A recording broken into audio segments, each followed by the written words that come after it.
നമസ്കാരം.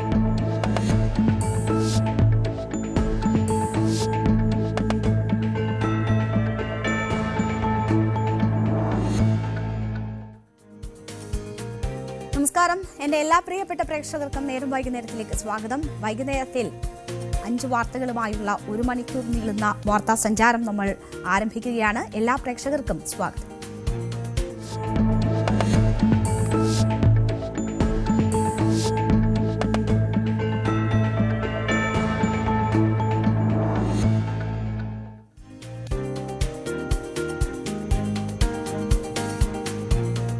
ഒരു വാശിക്ക് കിണറ്റിൽ ചാടിയാൽ എത്ര വാശി പിടിച്ചാലും തിരിച്ചു കയറാൻ പറ്റില്ല എന്ന ഒരു ചൊല്ലില്ലേ, അതുപോലെയാണ് സർക്കാരിന്റെയും CPM-ന്റെയും അവസ്ഥ ഇപ്പോൾ. പോറ്റിയെ കേറ്റിയെ പാട്ടിൽ കേസെടുത്തു, ഇനി പിന്നോട്ട് പോകാൻ ആകില്ല എന്ന അവസ്ഥ. അപ്പോൾ തുടർ നീക്കങ്ങളിലേക്ക് കടക്കുകയാണ് സൈബർ ക്രൈം പോലീസ്. പ്രതി ചേർത്തവർക്ക് നോട്ടീസ് നൽകി വിളിച്ചു വരുത്താനാണ് ഇപ്പോഴത്തെ നീക്കം.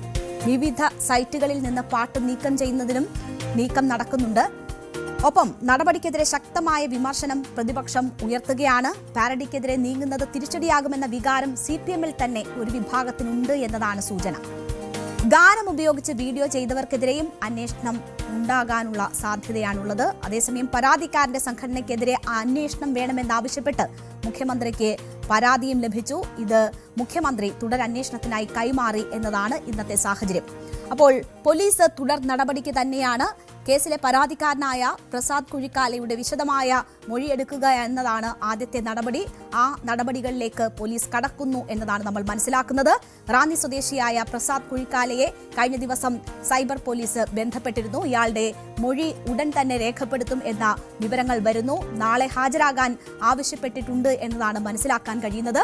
തിരുവനന്തപുരം സൈബർ പോലീസ് രജിസ്റ്റർ ചെയ്ത കേസിൽ ഗാനരചയിതാവ് കുഞ്ഞുപിള്ള എന്നാണ് FIR-ൽ രേഖപ്പെടുത്തിയിട്ടുള്ളത്. പക്ഷേ യഥാർത്ഥത്തിൽ ഈ വ്യക്തി എന്ന് പറയുന്നത് GP കുഞ്ഞബ്ദുള്ള എന്നതാണ് അദ്ദേഹത്തിന്റെ യഥാർത്ഥ പേര്. അദ്ദേഹം വിദേശത്താണുള്ളത്. ഗായകൻ ഡാനിഷ് ഉണ്ട്. പാട്ട് ചിത്രീകരിച്ച CMS മീഡിയ നിർമ്മാതാവ് സുബൈർ പന്തല്ലൂർ എന്നിവരാണ് പ്രതികൾ. ഇവരിൽ നിന്നും വരും ദിവസങ്ങളിൽ മൊഴിയെടുക്കുമെന്ന സൂചനയുണ്ട്. വിദേശത്തുള്ള ഈ ഗാനരചയിതാവ്, ഞാൻ നേരത്തെ സൂചിപ്പിച്ച കുഞ്ഞബ്ദുള്ള ജോലി ചെയ്യുന്ന കമ്പനിക്ക് ഇത് സംബന്ധിച്ച് പോലീസ് കത്ത് നൽകും എന്ന സൂചനകളുമാണ് വരുന്നത്. അപ്പോൾ ഒരു കേസെടുത്ത സാഹചര്യത്തിൽ പോലീസിന്റെ അടുത്ത നീക്കങ്ങൾ ആണ് നമ്മൾ ഇതുവരെ പരിശോധിച്ചത്. പക്ഷേ ഈ പാരഡി ഗാനം അയ്യപ്പ ഭക്തർക്ക് വലിയ പ്രയാസമുണ്ടാക്കിയെന്നും അതുകൊണ്ടാണ് ഗാനത്തിനെതിരെ പരാതി നൽകിയതുമെന്നുമാണ് തിരുവാഭരണ സംരക്ഷണ സമിതി ജനറൽ സെക്രട്ടറി എന്ന് അവകാശപ്പെട്ട പ്രശാന്ത് കുഴിക്കാല ഇന്നലെ പറഞ്ഞത്. അയ്യപ്പ ഭക്തരെ സംബന്ധിച്ച് ഏറെ ഭക്തി തോന്നുന്ന ഗാനമാണ് ഇത്തരത്തിലൊരു പാരഡി ഈ ഗാനമാക്കി മാറ്റിയത്.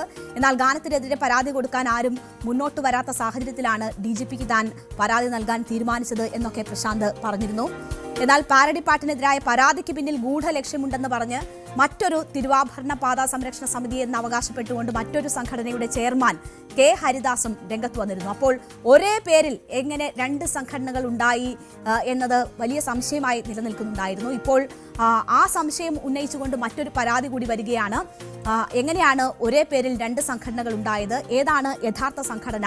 പരാതിക്കാരന്റെ സംഘടനയെക്കുറിച്ച് അന്വേഷണം വേണം എന്നൊക്കെ ആവശ്യപ്പെട്ടുകൊണ്ടാണ് മുഖ്യമന്ത്രിക്ക് ഇന്നിപ്പോൾ ഒരു പരാതി ലഭിച്ചത്.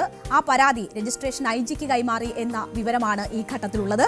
സംഘടനയ്ക്കുള്ളിൽ തന്നെ തർക്കമുണ്ട് എന്നും ഒരാളെ തള്ളി മറ്റൊരാൾ രംഗത്ത് വരുന്നതുമൊക്കെ നമ്മൾ ഇന്ന് കണ്ടിരുന്നു. ഈ പരാതി കൊടുത്തയാൾ യഥാർത്ഥ സംഘടനയിൽ നിന്ന് പുറത്തുപോയ ആളാണ് എന്നതൊക്കെ ആയിരുന്നു നിലവിലുണ്ടായിരുന്ന വാദം. എന്തായാലും ഇപ്പോൾ ഒരു പൊതുപ്രവർത്തകനാണ് ഏതാണ് യഥാർത്ഥ സംഘടന എന്ന് ചോദിച്ചുകൊണ്ട് പരാതി നൽകുന്നത്. ഇങ്ങനെ ഒരു വിവാദം ഒരു ഭാഗത്ത് നടന്നുകൊണ്ടിരിക്കുകയാണ്. പരാതിക്കാരനെ സംബന്ധിച്ച് തന്നെ ഒരു വിവാദം ഉണ്ടായിരിക്കുന്നു. കേസിൽ വാദി പ്രതിയാകുമോ എന്നൊക്കെയുള്ള ഒരു സാഹചര്യം ഒരു ഭാഗത്തുണ്ട്. പക്ഷേ പ്രശ്നത്തിന്റെ ഗൗരവം എന്ന് പറയുന്നത് CPM ഈ വിഷയത്തെ സമീപിച്ച രീതിയുമായി ബന്ധപ്പെട്ടുള്ളതാണ്. പരാതിയെ പിന്തുണച്ച് CPM എത്തിയതോടുകൂടിയാണ് ഈ പാരഡി ഗാന വിവാദം വലിയ രീതിയിൽ കത്തിപ്പടർന്നത്. വലിയ വിവാദവും വിമർശനവും ഒക്കെ അതിനെതിരെ ഉയർന്ന സാഹചര്യമൊക്കെ ഉണ്ടായത്. ഗാനം അതിഗുരുതരമായ തെരഞ്ഞെടുപ്പ് ചട്ട ലംഘനമാണെന്നും പാരഡി ഗാനത്തിനെതിരെ CPM പരാതി നൽകുമെന്നുമാണ് രാജു എബ്രഹാം ഇന്നലെ പറഞ്ഞത്. കോൺഗ്രസും ലീഗും ചേർന്ന് തെരഞ്ഞെടുപ്പിൽ ധ്രുവീകരണത്തിന് ശ്രമിച്ചു എന്നും അദ്ദേഹം പറഞ്ഞിരുന്നു. അപ്പോൾ ഇത് ഏതെങ്കിലും ഒരു പരാതിക്കാരൻ പരാതി കൊടുത്തതിന്റെ അടിസ്ഥാനത്തിൽ മാത്രം ചർച്ചയായതല്ല ഈ വിഷയം. അത് CPM ഗൗരവതരത്തിൽ കാണുകയും സമാനമായ അഭിപ്രായം പറയുകയും പരാതിക്കാരനെ പിന്തുണയ്ക്കുകയും ഞങ്ങളും തെരഞ്ഞെടുപ്പ് കമ്മീഷന് പരാതി നൽകുകയും ചെയ്യും എന്ന് പറഞ്ഞിടത്താണ് ഇത് ഈ രീതിയിൽ വലിയ വിവാദമായത്. രാജു എബ്രഹാമിന്റെ വാക്കുകൾ ഒരിക്കൽ കൂടി നമുക്കൊന്ന് കേൾക്കാം. തെരഞ്ഞെടുപ്പ് ചട്ട ലംഘനമായതുകൊണ്ട് ഇത് ഞങ്ങൾ തന്നെ തെരഞ്ഞെടുപ്പ് കമ്മീഷന് പരാതി കൊടുക്കുന്ന കാര്യം ആലോചിക്കുകയാണ്. അപ്പോൾ നാളെ കൂടുന്ന പാർട്ടി കമ്മിറ്റിയിൽ ചർച്ച ചെയ്ത ശേഷം തെരഞ്ഞെടുപ്പ് കമ്മീഷന് തെരഞ്ഞെടുപ്പ് ചട്ട ലംഘനത്തിൻ്റെ പേരിൽ പരാതി നൽകും.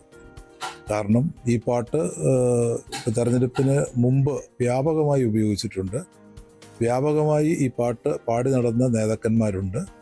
അപ്പോൾ അതുകൊണ്ട് തന്നെ അതിഗുരുതരമായ തെരഞ്ഞെടുപ്പ് ചട്ടലംഘനമായിട്ടാണ് ഈ നടപടിയെ കാണാൻ കഴിയുക. അപ്പോൾ അതിഗുരുതരമായ അച്ചടക്ക ലംഘനം എന്നതാണ് രാജു എബ്രഹാം ഇന്നലെ സൂചിപ്പിച്ചത്. എന്നാൽ ഇതുവരെ പരാതി നൽകിയിട്ടില്ല. നിലവിലെ സാഹചര്യത്തിൽ ഇനി തുടർന്ന് പരാതി നൽകാനുള്ള നീക്കം ഉണ്ടാകുമോ എന്ന കാര്യത്തിലും വലിയ ധാരണയുമില്ല. എന്നാൽ ഇന്ന് ഈ വിഷയത്തിൽ അല്പം നിലപാട് മയപ്പെടുത്തിയാണ് LDF കൺവീനർ സംസാരിച്ചത്. പാരഡി പാട്ടിൽ പാർട്ടി നിലപാടെടുത്തിട്ടില്ലെന്നും കേസെടുത്തിരിക്കുന്നത് നിയമപരമായിട്ടാണ് എന്നും വ്യക്തമാക്കിക്കൊണ്ടാണ് LDF കൺവീനർ രംഗത്ത് വരുന്നത്. വിഷയത്തിൽ മറ്റൊരു പ്രതികരണം ഇന്നുണ്ടായത് മന്ത്രി വി ശിവൻകുട്ടിയിൽ നിന്നാണ്.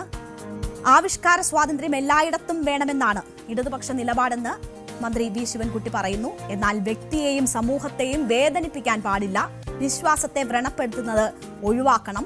ഇടതുപക്ഷം ഒരു ദൈവങ്ങളെയും കളിയാക്കി പാരഡി ഗാനം ഉണ്ടാക്കിയിട്ടില്ല എന്നുമാണ് മന്ത്രി പറഞ്ഞത്. പാരഡി ഗാനങ്ങൾ ഉണ്ടാവാറുണ്ട് ധാരാളം. അതിന് തന്നെ ഒരു പ്രത്യേക ഒരു സ്പേസ് നമ്മുടെ കേരളത്തിൽ ഉണ്ട്. പക്ഷേ അത്തരം കാര്യങ്ങളൊന്നും ഒരു വ്യക്തിയെ അല്ലെങ്കിൽ ഒരു സമൂഹത്തിനെയോ ഒരു കാരണവശാലും വേദനപ്പെടുത്താൻ വേണ്ടി പാടില്ല. പ്രത്യേകിച്ച് നമ്മുടെ ആരാധനയും ദൈവവിശ്വാസവും ഒക്കെ തന്നെ നല്ലതുപോലെ സ്വതന്ത്രമായി ചിന്തിക്കുവാനും ഇഷ്ടമുള്ള ദൈവത്തിൽ ആരാധന നടത്തുവാനും ഒക്കെ ഉള്ള ഒരു സ്വാതന്ത്ര്യം നമ്മുടെ രാജ്യത്ത് നിലനിൽക്കുന്നു. കേരളത്തിന് പ്രത്യേകിച്ച് അത് നല്ല പരിഗണനയാണ് കൊടുക്കുന്നത്. അങ്ങനെ ഇരിക്കുമ്പോൾ ഏതെങ്കിലും ഒരു വിശ്വാസത്തെ കളിയാക്കുകയോ അല്ലെങ്കിൽ ഏതെങ്കിലും ഒരു സമൂഹം വിശ്വസിക്കുന്ന ഒരു ദൈവത്തിനെ മൂർത്തിയെ കളിയാക്കുകയോ ചെയ്യുന്ന നിലയിൽ ആ സമൂഹത്തിന് വേദന ഉണ്ടാകുന്ന രൂപത്തിലുള്ള ഒരു പാരഡി ഗാനം നമുക്കത് അംഗീകരിക്കാൻ വേണ്ടി കഴിയുന്ന കാര്യമല്ല. അപ്പോൾ അതാണ് എനിക്ക് അതിനെ സംബന്ധിച്ചുള്ളത് സൂചിപ്പിക്കാനുള്ളത്. പക്ഷേ ഈ ഗാനത്തിന്റെ വരികൾ പരിശോധിച്ചാൽ സ്വർണ്ണക്കൊള്ളയെയാണ് ഇത് വിമർശിച്ചതെന്ന് നമുക്ക് കാണാൻ കഴിയും. മാത്രവുമല്ല അയ്യപ്പന്റെ ഒരു ഭക്തിഗാനമാണ് ഈ പാരഡിക്കായി ഉപയോഗിച്ചിരിക്കുന്നതെന്ന് വ്യക്തമാണ്. പക്ഷേ സ്വർണ്ണക്കൊള്ളയെ കുറ്റപ്പെടുത്തിക്കൊണ്ടാണ് ആ ഗാനമുള്ളത്. ഇന്നലെ തന്നെ നമ്മൾ ചർച്ച ചെയ്തതാണ്. മുൻ മുഖ്യമന്ത്രി കെ കരുണാകരന്റെ വേഗത അതിനെ വിമർശിച്ചുകൊണ്ട് ഇതേ ഗാനത്തിൽ പാരഡി വന്നിട്ടുണ്ട്. അത് കൈരളിയിൽ പോയിരുന്നതാണ്. അത് ഇപ്പോഴും അവരുടെ സൈറ്റുകളിൽ ഉള്ളതാണ്. പ്രതിപക്ഷ നേതാവ് ഇന്നലെ ആ കാര്യങ്ങൾ ചൂണ്ടിക്കാണിച്ചിട്ടുണ്ട്. അതൊക്കെ ഉള്ളപ്പോഴും അതൊക്കെ ചർച്ചയായിരിക്കുമ്പോഴുമാണ് വീണ്ടും ഇത് ഏതെങ്കിലും തരത്തിൽ വിശ്വാസത്തെ ഹനിക്കുന്നതാണ്, ദൈവത്തെ ഉപയോഗപ്പെടുത്തി എന്നൊക്കെ പറഞ്ഞ് മന്ത്രി വി ശിവൻകുട്ടി തന്നെ രംഗത്ത് വരുന്ന സാഹചര്യമുള്ളത്. LDF കൺവീനറുടെയും ഒപ്പം തന്നെ വി ശിവൻകുട്ടിയുടെയും വാക്കുകൾ കേൾക്കുകയാണെങ്കിൽ ഈ വിഷയത്തിൽ രണ്ടു തരത്തിലുള്ള അഭിപ്രായങ്ങൾ പാർട്ടിക്കുള്ളിൽ ഉണ്ട് എന്നത് നമുക്ക് വ്യക്തമാകുന്ന ഒരു സാഹചര്യം കൂടി ഉണ്ടാകുന്നുണ്ട്. ഏതായാലും പാരഡി ഗാനത്തിൽ കേസെടുത്തത് തീവ്ര വലതുപക്ഷ നിലപാട് എന്നതാണ് പ്രതിപക്ഷ നേതാവ് വി ഡി സതീശൻ ഈ വിഷയത്തിൽ പറയുന്നത്. ആവിഷ്കാര സ്വാതന്ത്ര്യത്തിന് മേലുള്ള കടന്നുകയറ്റം അയ്യപ്പന്റെ സ്വർണം കവർന്നതല്ല, പാരഡി ഗാനമാണ് പ്രശ്നം. തെരഞ്ഞെടുപ്പ് പരാജയം ഏൽപ്പിച്ച ആഘാതം എത്ര വലുതാണെന്ന് ഇവരുടെ ഈ പ്രതികരണങ്ങളിലൂടെയൊക്കെ മനസ്സിലാകും എന്നതാണ് വി ഡി സതീശൻ പറഞ്ഞത്. ഒരു തരത്തിലുള്ള ഒരു മതവികാരവും വ്രണപ്പെടുത്താതെയാണ് ഈ പാരഡി ഉണ്ടായിരിക്കുന്നത്. ഇത് ആവിഷ്കാര സ്വാതന്ത്ര്യത്തിന്റെ കൂടെ പ്രശ്നമാണ്. അതിന്മേലേക്കുള്ള കയ്യേറ്റമാണ് ഇവിടെ നടത്തിയിരിക്കുന്നത്. എന്നിട്ട് അതിന് വർഗീയത വരുത്താൻ വേണ്ടിയിട്ടാണ് CPM ശ്രമിക്കുന്നത്. അത് എഴുതിയ ആളുകളുടെ മതവും ജാതിയും അന്വേഷിച്ചു പോവുക. ഇത് BJP കളിക്കുന്ന, സംഘപരിവാർ കളിക്കുന്ന അതേ കളിയാണ് കേരളത്തിലെ CPM കളിക്കുന്നത്. ഇത് കേരളത്തിൽ അപമാനകരമായ കാര്യമാണ് ഈ കേസ് എടുത്തിരിക്കുന്നത്. ഇത് ഞങ്ങൾ പരിഹാസത്തോടെ നോക്കിക്കാണുന്നു. പരിഹാസത്തോടെ ആ പാട്ട് എഴുതിയ ആളെയും അതിന് മ്യൂസിക് കൊടുത്ത ആളെയും അത് പാടിയ ആളെയും എല്ലാം ഐക്യ ജനാധിപത്യ മുന്നണി നിയമപരമായും രാഷ്ട്രീയമായും സംരക്ഷിക്കും. ഇത് തീവ്ര വലതുപക്ഷ സർക്കാരുകൾ മാത്രം ചെയ്യുന്നതാണ്. ഇത് കേരളത്തിന്, സാംസ്കാരിക കേരളത്തിന് അപമാനകരമാണ്. ഞങ്ങളിത് പരിഹാസത്തോടു കൂടിയാണ് ഇതിനെ നോക്കിക്കാണുന്നത്, ഗൗരവത്തോടു കൂടിയല്ല. പരിഹാസത്തോടുകൂടി ഈ കേസെടുത്തതിന്. ഞങ്ങളതിനെ നിയമപരമായും രാഷ്ട്രീയമായും നേരിടും. എന്തായാലും ആ ഗാനം, ആ പാരഡി ഗാനം എത്ര പേരെ വിഷമിപ്പിച്ചു എന്ന് ഞങ്ങൾക്ക് ഇപ്പോൾ മനസ്സിലായി. എത്ര പേര് ഇത് ഈ പാരഡി ഉണ്ടാക്കിയതാണോ കുറ്റം, അയ്യപ്പന്റെ സ്വർണം കവർന്നതാണോ കുറ്റം? ഇതാണ് വി ഡി സതീശൻ ഈ വിഷയത്തിൽ പറയുന്നത്. അദ്ദേഹം പറയുന്ന സംഘപരിവാർ സംഘടനകളുടെ അജണ്ടയാണ് ഈ രീതിയിലുള്ളത്, തീവ്ര വലതുപക്ഷത്തിന്റെയാണ് എന്നതൊക്കെ പറയുമ്പോൾ ഈ വിഷയവുമായി ബന്ധപ്പെട്ട് ഏതായാലും സംഘപരിവാർ സംഘടനകൾ പോലും അത്തരം ഒരു വിമർശനം ഉന്നയിക്കുന്നില്ല. മാത്രവുമല്ല, അവർ ചർച്ചകളിൽ ഉൾപ്പെടെ തങ്ങളുടെ നിലപാട് അതല്ല എന്ന കാര്യം ആവർത്തിക്കുക കൂടി ഈ കാര്യത്തിൽ ചെയ്യുന്നുണ്ട് എന്നത് നമ്മൾ കാണണം. ഏതായാലും പാരഡി പാട്ടിൽ കേസെടുത്തതിലൂടെ സിസ്റ്റത്തെ അപകടകരമായി ദുരുപയോഗം ചെയ്യുന്നു എന്നാണ് കേസിൽ ഈ പ്രതി ചേർത്തവരുടെ അഭിഭാഷകനായ മുഹമ്മദ് ഷാ ഇന്ന് മാധ്യമങ്ങളോട് പറഞ്ഞത്. പാട്ട് അപകടകരമായി ബാധിച്ചത് കൊള്ളക്കാരെയാണ്. വരികളിൽ മതത്തെ അപമാനിക്കുന്നില്ല, ആവിഷ്കാര സ്വാതന്ത്ര്യത്തെ ബാധിക്കുന്നതാണ് വിഷയം. നിയമപരമായും രാഷ്ട്രീയമായും ഇതിനെ എതിർക്കും എന്നതാണ് പ്രതി ചേർക്കപ്പെട്ടവരുടെ അഭിഭാഷകനായ അഡ്വക്കേറ്റ് മുഹമ്മദ് ഷാ മാധ്യമങ്ങളോട് പറഞ്ഞത്.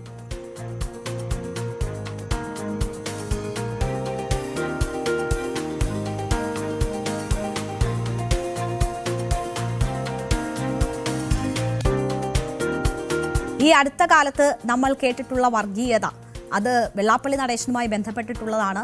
വെള്ളാപ്പള്ളി നടേശൻ വലിയ രീതിയിൽ വർഗീയത പറയുന്നതൊക്കെ കേട്ടിട്ടുണ്ട്, അതിനെ ചിലർ എൻഡോസ് ചെയ്യുന്നതൊക്കെ നമ്മൾ കണ്ടിട്ടുണ്ട്. എന്തായാലും പാരഡി പാട്ട് വിവാദം വെള്ളാപ്പള്ളി നടേശൻ തള്ളിക്കളഞ്ഞിരിക്കുകയാണ്. പാട്ടിന്റെയും കൂത്തിന്റെയും പുറകെ പോയിട്ട് കാര്യമില്ല എന്നൊരു ഉപദേശം കൂടി വെള്ളാപ്പള്ളി നടേശൻ നൽകുന്നുണ്ട്.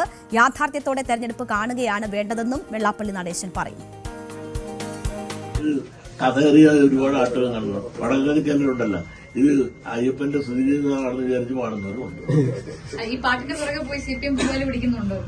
അതൊക്കെ അവർക്ക് കാരണം അതെല്ലാം ഇപ്പൊ പാട്ട് കേൾക്കുമ്പോൾ സുഖം തോന്നും. അങ്ങനെ ഈ പാട്ടിന്റെയും കൂത്തിന്റെയും പുറകെ ഒന്നും ആരും പോയിട്ട് കാര്യമില്ല. യാഥാർത്ഥ്യ ബോധത്തോടുകൂടി കാര്യങ്ങൾ കാണുക.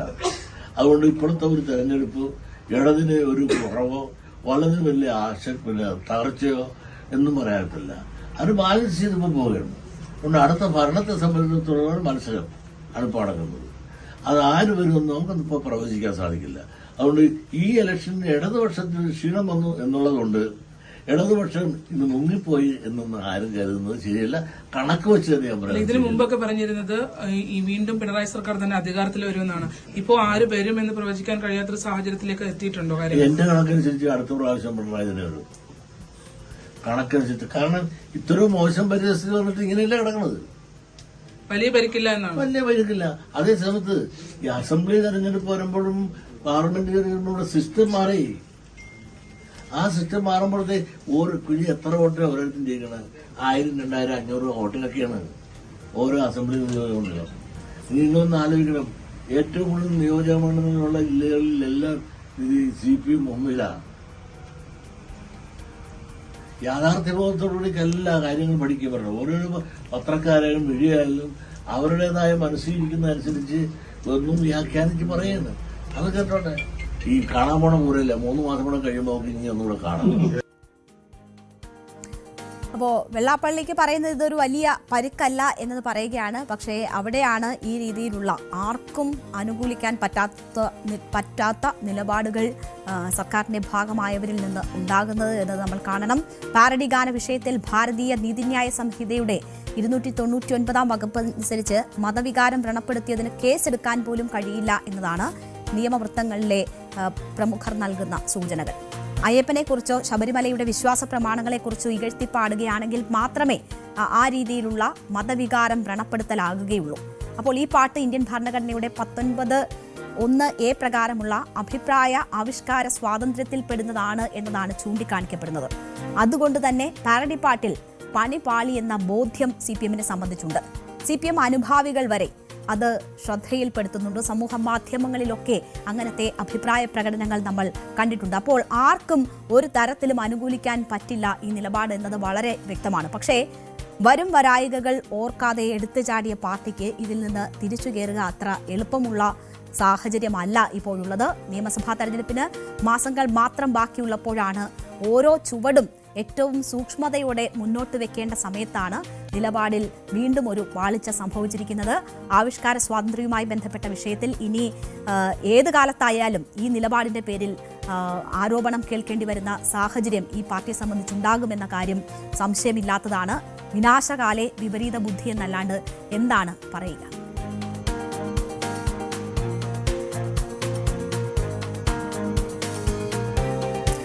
അടുത്ത മാസം 7 വരെ രാഹുൽ മാങ്കൂട്ടത്തിൽ ഇനി സ്വതന്ത്രനാണ്. ആദ്യ ബലാത്സംഗ കേസിലെ രാഹുൽ മാങ്കൂട്ടത്തിന്റെ അറസ്റ്റിനുള്ള വിലക്ക് നീട്ടിയിരിക്കുകയാണ് കോടതി. ജനുവരി 7 വരെ ഈ വിലക്ക് തുടരും. രാഹുലിന്റെ ആദ്യ ബലാത്സംഗ കേസിലെ മുൻകൂർ ജാമ്യാപേക്ഷയാണ് ഹൈക്കോടതി ഇന്ന് പരിഗണിച്ചത്. ഫലത്തിൽ 2 ബലാത്സംഗ കേസുകൾ നേരിടുന്ന, അതിഗുരുതരമായ കുറ്റകൃത്യം നടത്തിയെന്ന ആരോപണം നേരിടുന്ന രാഹുൽ മാങ്കൂട്ടത്തിന് ഏതാണ്ട് 20 ദിവസം ഇനി സ്വതന്ത്രനായി അറസ്റ്റ് ഭയക്കാതെ നടക്കാനുള്ള സാഹചര്യമാണ് നമ്മളുടെ കോടതികൾ നൽകിയിരിക്കുന്നത്. ക്രിസ്മസും ന്യൂ ഇയറും ഒക്കെ ആഘോഷിച്ച് പതിയെ 7-ാം തീയതി വരെ അറസ്റ്റ് ഭയക്കാതെ രാഹുൽ മാങ്കൂട്ടത്തിന് നടക്കാൻ കഴിയും. അതാണ് ഇപ്പോഴത്തെ സാഹചര്യം. അപ്പോൾ എന്താണ് ഇന്ന് കോടതിയിൽ സംഭവിച്ചതെന്ന് നോക്കിയാൽ, യുവതിയെ ബലാത്സംഗം ചെയ്യുകയും നിർബന്ധിച്ച് ഗർഭഛിദ്രം നടത്തുകയും ചെയ്തെന്ന കേസിൽ രാഹുൽ മാങ്കൂട്ടത്തിൽ MLAക്ക് ആശ്വാസകരമാകുന്ന ഒരു നിലപാട് കോടതി സ്വീകരിച്ചിരിക്കുന്നു. അടുത്ത മാസം 7 വരെ അറസ്റ്റ് ചെയ്യരുതെന്ന് കോടതി ആവശ്യപ്പെട്ടിരിക്കുന്നു. ഇന്ന് മുൻകൂർ ജാമ്യാപേക്ഷ പരിഗണിച്ചപ്പോഴാണ് കോടതി അറസ്റ്റിനുള്ള വിലക്ക് നീട്ടിയത്. ജാമ്യ ഹർജിയിൽ ക്രിസ്മസ് അവധിക്ക് ശേഷം വിശദമായ വാദം നടക്കും എന്നതാണ് നമുക്കിപ്പോൾ മനസ്സിലാകുന്നത്. ഇന്ന് വരെ അറസ്റ്റ് തടഞ്ഞുകൊണ്ടുള്ള നടപടിയായിരുന്നു നേരത്തെ കോടതിയുടെ ഭാഗത്തു നിന്നും ഉണ്ടായിരുന്നത്. അതാണ് ഇപ്പോൾ ജനുവരി 7 വരെ നീട്ടിയിരിക്കുന്നത്. ജസ്റ്റിസ് കെ ബാബുവിന്റെ ബെഞ്ചായിരുന്നു കേസ് പരിഗണിക്കേണ്ടിയിരുന്നത്. എന്നാൽ ഇന്ന് ഈ കേസെടുക്കുമ്പോൾ അദ്ദേഹം അവധിയായിരുന്നു. അതുകൊണ്ട് മറ്റൊരു ബെഞ്ചിലേക്കാണ് ഈ ഹർജി വന്നത്. മുൻകൂർ ജാമ്യാപേക്ഷ പിന്നീട് പരിഗണിക്കാമെന്ന് പറഞ്ഞ് ഇത് മാറ്റാനാണ് ആ ബെഞ്ചിനോട് രാഹുൽ മാങ്കൂട്ടത്തിന്റെ അഭിഭാഷകൻ ഈ അറസ്റ്റ് വിലക്ക് ഇന്ന് വരെയാണ് ഉള്ളത് എന്ന സാഹചര്യം ചൂണ്ടിക്കാട്ടുന്നു. അത് നീട്ടിത്തരണമെന്ന് ആവശ്യപ്പെടുന്നു. അതോടെയാണ് കേസ് ഇനി പരിഗണിക്കുന്ന ജനുവരി 7 വരെ അറസ്റ്റിനുള്ള വിലക്ക് കോടതി നീട്ടിക്കൊടുത്തത്. കേസിൽ വിശദമായി വാദം കേൾക്കണമെന്ന് വ്യക്തമാക്കിക്കൊണ്ടാണ് നേരത്തെ കോടതി രാഹുലിന്റെ അറസ്റ്റ് നീട്ടിയിരുന്നത്, അറസ്റ്റ് ചെയ്യുന്നത് ഒഴിവാക്കിയിരുന്നത്. ജസ്റ്റിസ് ബാബുവിന്റെ ബെഞ്ച് നേരത്തെ താൽക്കാലികമായി അറസ്റ്റ് വിലക്കുകയായിരുന്നു. തിരുവനന്തപുരം സെഷൻസ് കോടതി നേരത്തെ ജാമ്യാപേക്ഷ തള്ളിയതിനെ തുടർന്നാണ് രാഹുൽ ഹൈക്കോടതിയെ സമീപിച്ചത്. പരസ്പര സമ്മതത്തോടെയുള്ള ബന്ധമായിരുന്നു എന്നും ബന്ധത്തിൽ വിള്ളലുണ്ടായപ്പോൾ യുവതി പരാതി നൽകിയതാണ് എന്നുമാണ് മുൻകൂർ ജാമ്യ ഹർജിയിൽ രാഹുൽ വാദിക്കുന്നത്. ആരോപണം ബലാത്സംഗ കുറ്റത്തിന്റെ നിർവചനത്തിൽ വരുന്നതല്ല എന്ന് രാഹുലിന്റെ അഭിഭാഷകൻ ചൂണ്ടിക്കാണിച്ചിട്ടുണ്ട്. ഗർഭഛിദ്രം നടത്തിയെന്ന ആരോപണം തെറ്റിദ്ധരിപ്പിക്കാനാണ് എന്നതാണ് രാഹുൽ പറയുന്നത്. ഇക്കാര്യത്തിൽ തന്റെ പക്കൽ തെളിവുകളുണ്ട് എന്നത് രാഹുൽ കോടതിയെ അറിയിച്ചിട്ടുണ്ട്. കസ്റ്റഡിയിൽ ചോദ്യം ചെയ്യേണ്ട ആവശ്യമില്ല എന്നതാണ് രാഹുലിന്റെ അഭിഭാഷകൻ ചൂണ്ടിക്കാട്ടിയത്. അന്വേഷണവുമായി സഹകരിക്കാൻ തയ്യാറാണെന്നും ഹർജിയിൽ പറഞ്ഞിരുന്നു. അതുകൊണ്ടൊക്കെ തന്നെ ഈ ജാമ്യം അനുവദിക്കണം എന്നതാണ് ആവശ്യമായി രാഹുൽ മാങ്കൂട്ടത്തിൽ കോടതിയിൽ ആവശ്യപ്പെട്ടിരിക്കുന്നത്. രാഹുലിനെതിരായ 2ാമത്തെ ബലാത്സംഗ പരാതിയിൽ തിരുവനന്തപുരം സെഷൻസ് കോടതിയിൽ നിന്ന് നേരത്തെ തന്നെ മുൻകൂർ ജാമ്യം രാഹുൽ മാങ്കൂട്ടത്തിന് ലഭിച്ചിട്ടുണ്ട്. ഹോം സ്റ്റേയിൽ എത്തിച്ച് ബലാത്സംഗം ചെയ്തെന്നും വിവാഹ വാഗ്ദാനം നൽകി പീഡിപ്പിച്ചു എന്നതുമാണ് ചൂണ്ടിക്കാട്ടിയിരുന്നത്. ബംഗളൂരുവിൽ താമസിക്കുന്ന 23-കാരി നൽകിയ പരാതിയിലാണ് ഇതിനോടകം രാഹുൽ മാങ്കൂട്ടത്തിന് മുൻകൂർ ജാമ്യം ലഭിച്ചത്.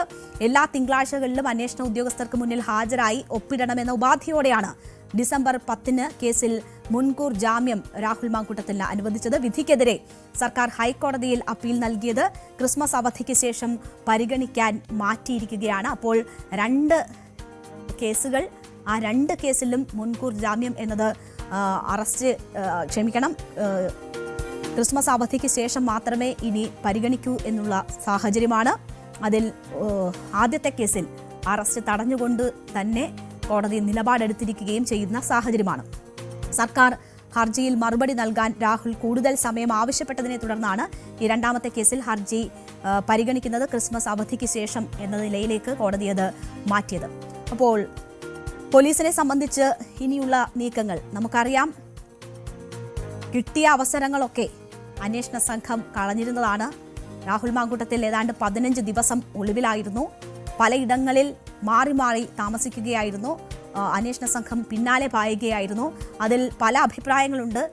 അവർ പരമാവധി ശ്രമിച്ചിട്ടും രാഹുലിൻ്റെ ഒളിച്ചിരിക്കാനുള്ള രാഹുലിൻ്റെ കഴിവുകൊണ്ടും ലഭിച്ച സഹായങ്ങൾ കൊണ്ടും അറസ്റ്റ് ചെയ്യാനായില്ല പല ഘട്ടങ്ങളിലും അന്വേഷണ ഉദ്യോഗസ്ഥർ അടുത്തെത്തുമ്പോഴേക്ക് അടുത്ത ഒളിയിടത്തിലേക്ക് രാഹുൽ മാറ്റപ്പെട്ടിരുന്നു എന്നതൊക്കെയാണ് പറയുന്നത്.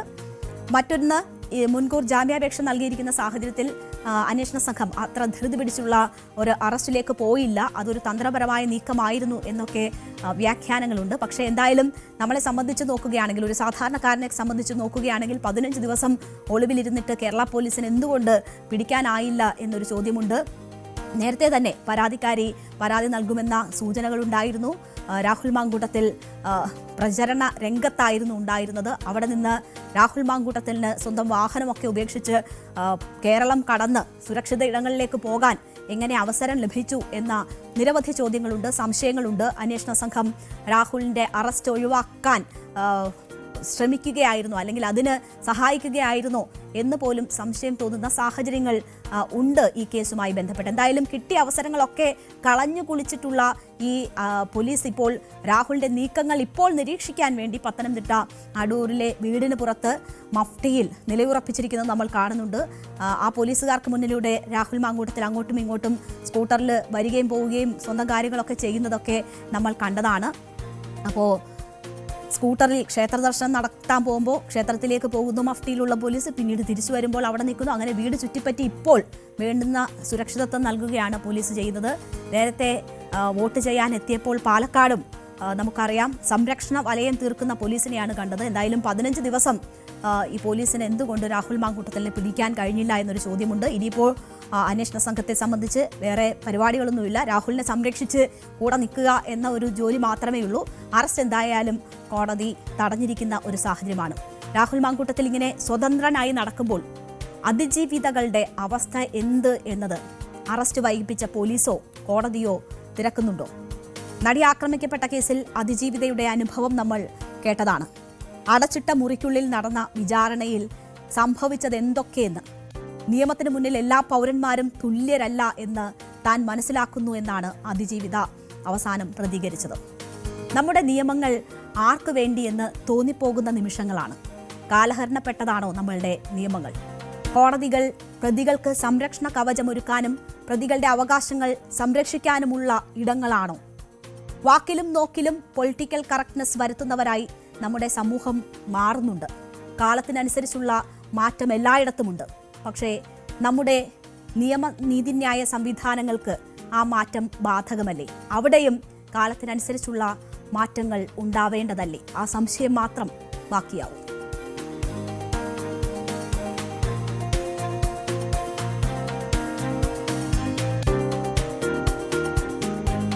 കരൂർ ദുരന്തത്തിന് ശേഷം ആദ്യ പ്രചരണ പരിപാടിയിൽ പങ്കെടുത്തിരിക്കുകയാണ് TVK നേതാവ് വിജയ്, എല്ലാവരുടെയും ദളപതി. വ്യാഴാഴ്ച, അതായത് ഇന്ന് ഈറോഡിൽ നടന്ന റാലിയിൽ വരാനിരിക്കുന്ന നിയമസഭാ തെരഞ്ഞെടുപ്പ് പ്രചാരണത്തിന് തുടക്കം കുറിച്ചിരിക്കുകയാണ് വിജയ് എന്ന് തന്നെ പറയാം. DMK-യെയും BJP-യെയും കടന്നാക്രമിച്ചുകൊണ്ടാണ് വിജയ് ഈ റാലിയിൽ സംസാരിച്ചത്. കരൂർ ദുരന്തത്തിന് ശേഷം 3 മാസം തികയും മുൻപാണ് ദളപതിയുടെ ശക്തമായ ഈ തിരിച്ചുവരവ് ഉണ്ടായിരിക്കുന്നത്. നമുക്കറിയാം, സെപ്റ്റംബർ 27-നാണ് കരൂർ ദുരന്തം സംഭവിക്കുന്നത്. 41 പേരാണ് അവിടെ അന്ന് കൊല്ലപ്പെട്ടത്. വിജയുടെ TVK-യുടെ ഭാവി നശിച്ചു എന്ന് എല്ലാവരും വിലയിരുത്തിയ ദിവസങ്ങളായിരുന്നു. ദുരന്ത സ്ഥലത്തു നിന്ന് സ്വയം സുരക്ഷ മാത്രം ഉറപ്പുവരുത്തിക്കൊണ്ട് ഒളിച്ചോടിയ വിജയിയെ ആരാധകർ പോലും തള്ളിപ്പറയുന്നത് നമ്മൾ കണ്ടു. പക്ഷേ എല്ലാവരെയും ഞെട്ടിച്ചുകൊണ്ടാണ് ദളപതി തിരിച്ചുവരവിന് തയ്യാറെടുത്തത്. കൃത്യം 1 മാസം പിന്നിട്ടപ്പോൾ വിജയ് പൊതുവേദിയിലെത്തി. അന്ന് TVK ജനറൽ കൗൺസിൽ യോഗത്തിലാണ് വിജയ് പങ്കെടുത്തത്. 12 പ്രമേയങ്ങൾ ആ ജനറൽ കൗൺസിൽ പാസാക്കി. അതൊക്കെ വലിയ ചർച്ചയുമായി. തമിഴക വെട്രിക്കഴകത്തിന്റെ മുഖ്യമന്ത്രി സ്ഥാനാർത്ഥി താനാണ് എന്ന പ്രഖ്യാപനം വിജയ് അവിടെ നടത്തിയിരുന്നു. മഹാബലിപുരത്ത് ചേർന്ന TVK ജനറൽ കൗൺസിൽ പ്രമേയം പാസാക്കിക്കൊണ്ടാണ് ആ വിധത്തിൽ വലിയ വാർത്താ പ്രാധാന്യമൊക്കെ ആ ചടങ്ങിന് നേടിയെടുത്തത്. 3 മാസത്തിനിടയിൽ 3ാമത് പൊതുപരിപാടിയായിരുന്നു ഇന്ന് വിജയുടേത്. കഴിഞ്ഞ മാസം കാഞ്ചീപുരത്തും പിന്നാലെ ഈ മാസം ആദ്യം പോണ്ടിച്ചേരിയിലും വിജയുടെ പൊതുപരിപാടി നടന്നിരുന്നു. അപ്പോൾ വിജയ് സജീവമാകുന്നതിൻ്റെ മാത്രവുമല്ല ശക്തമായ തിരിച്ചുവരവ് നടത്തി വന്നിരിക്കുന്നതിൻ്റെ ദിവസമാണ് ഇന്ന് എന്തൊക്കെയാണ് ഈ റോഡിൽ വിജയ് പറഞ്ഞത്? ആഞ്ഞടിച്ചിരിക്കുകയാണ് വിജയ്. DMK ദുഷ്ടശക്തിയാണ് എന്നതാണ് വിജയ് പറഞ്ഞത്. TVK ആണ് ശുദ്ധമെന്നും വിജയ് പറയുന്നു. പെറ്റമ്മ നൽകുന്ന ധൈര്യത്തെക്കാൾ വലുത് വേറെ ഇല്ല എന്നതാണ് വിജയ് പറഞ്ഞത്. അത്തരം ധൈര്യമാണ് ഇവിടെ അമ്മമാരും പെങ്ങന്മാരും തനിക്ക് നൽകുന്നതെന്ന് വിജയ് പറയുന്നു. 10ാം വയസ്സിൽ സിനിമയിൽ വന്നതാണ് താൻ. അപ്പോൾ മുതൽ ഇവിടെയുണ്ട്. വിജയ്ക്കെതിരെ അപവാദം പറയുന്നവർക്കറിയില്ല ഇത് ഇന്നലെ പൊട്ടിമുളച്ചതല്ല എന്ന്. എല്ലാം ഉപേക്ഷിച്ച് മക്കൾക്കായി വന്ന വിജയെ മക്കൾ ഒരിക്കലും കൈവിടില്ല, നിങ്ങൾ കൂടെ നിൽക്കില്ലേ എന്നാണ് വിജയ് അവിടെ തടിച്ചുകൂടിയ ജനങ്ങളോട് ചോദിച്ചത്.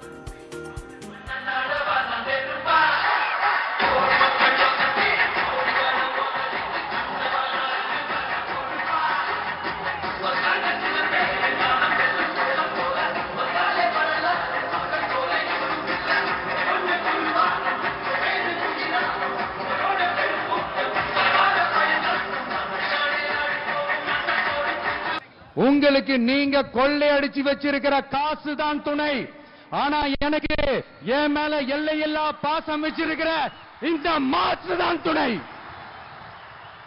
பெரியார் பேரை சொல்லி கொள்ளையடிக்கிற இவங்க தான் நம்மளுடைய அரசியல் எதிரி. மக்களை நீங்க சொல்லுங்க, நம்மளுடைய அரசியல் எதிரி யாரு? நம்மளுடைய கொள்கை எதிரி யாரு?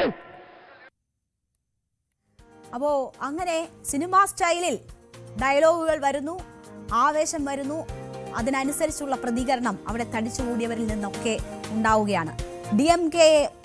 DMKയുടെ കയ്യിലുള്ളത് കൊള്ളയടിച്ച കാശാണ് എന്നതാണ് പറയുന്നത്. അതാണ് അവരുടെ തുണ. കൊള്ളയടിച്ച കാശാണ് DMKയുടെ തുണ എന്നതാണ് വിജയ് പറഞ്ഞത്. തനിക്ക് ജനപിന്തുണയാണ് തുണ എന്ന് വിജയ് പറയുന്നു. നിങ്ങൾക്ക് വേണ്ടിയാണ് ഞാൻ എല്ലാം ഉപേക്ഷിച്ച് വന്നത് എന്നത് വിജയ് പറയുന്നു.